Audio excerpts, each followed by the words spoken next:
You resigned your position as House Minority Leader after your drunk driving arrest surfaced this year. And my question is not about what you did while drunk, which for anybody who missed it was speeding up I-25 at 90 miles per hour so fast a trooper thought that you were trying to race him. Then you reached for your gun during the traffic stop. You asked the trooper to call the State Patrol's lobbyist. Then you asked him to keep the arrest out of the media. My question to you is about what you did while sober. You did not disclose your drunk driving arrest to your Republican colleagues when they were considering you for leader and electing you.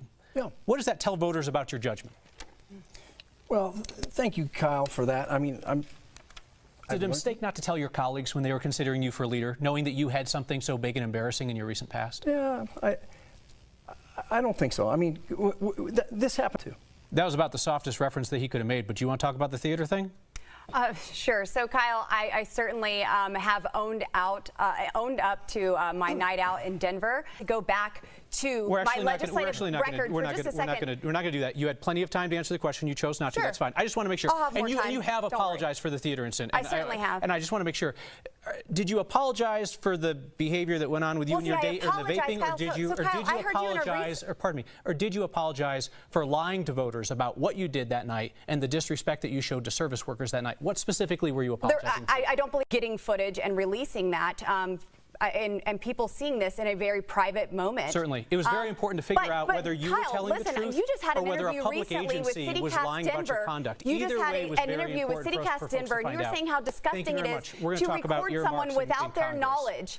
Let's talk about the use of earmarks in Congress. You did that very same thing and released it to the world. Members request funding for pet projects. You told a State House colleague who had lost his son in the Aurora Theater shooting that he needed to let go of his son's murder. You called a legislator of color buckwheat during a floor debate.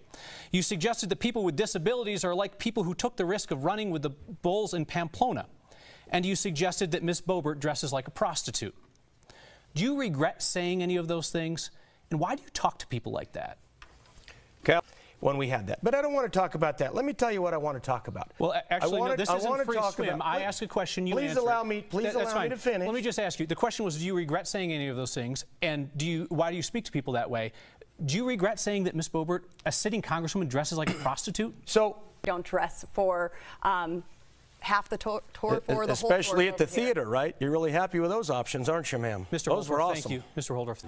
Ms. Boebert, you're running an ad right now that says deport them all.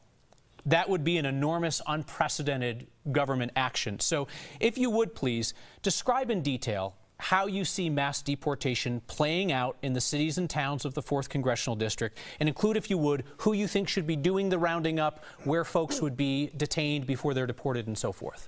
I'll note that you didn't make any attempt to answer the actual question, which is who should be doing this? It would be an unprecedented government action. Who should go into Windsor or to Parker? If the federal government... As you referenced, you introduced articles of impeachment against the president for his handling of the border. That move was blocked by Republican House leadership. They sent it to committees and said, pardon me, please. The inquiry was sent to committee. It was not blocked. It was blocked by sending it to committee, so you didn't get the full House vote that you wanted. No, I did get a full House vote, and it was sent to committee. This is going to be a long evening if you speak over the facts. Okay, say it right. Seriously, for what it is. Would you like to answer the question? I will, because I do. Ask somebody that's got Mr. Holtorf, you've been interrupting people constantly. I would ask you to stop. Ms. Flora, could you please answer the question? Yes. Bringing an out-of-state National Guardsman or the U.S. military in Douglas County, do you feel like that would work? Not in the United States from suing border states who are doing their own work. The question was about the actual work of rounding people up in Douglas County. We took a couple tries at that. There is deep honor. I would give you one more opportunity if you would like to answer his question, which is the number of bills you've prime-sponsored that have been signed by the president. So my Pueblo Jobs Act has been signed into law. A number, please. That is one. Got it. Ms. Flora, you've called on all parents to pull their children out of public elementary and middle schools, and last week the Colorado Republican Party told parents to pull their children out of all public schools. If parents were to take your advice seriously and pull all the kids out of public schools, what would America without a public education system look like? You know, this is the vein of that comment. Okay. I was hopeful for an answer about what would happen if folks followed your advice and pulled all the kids out of public schools, but we'll leave that for another conversation.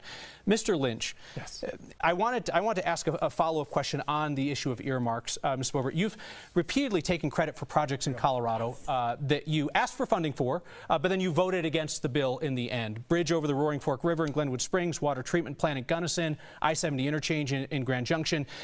You're able to vote no and get the praise for voting no, because you know that there are enough other Republicans who are willing to vote for those bills so they'll pass. My question for you is this, and just a short answer, it truly is a yes or no question. If you were the deciding vote, would you still have voted no and killed all of those projects in Colorado that you now take credit for? Yes, and I would have worked for a Thank you very much process. for I would that have worked answer. for a process.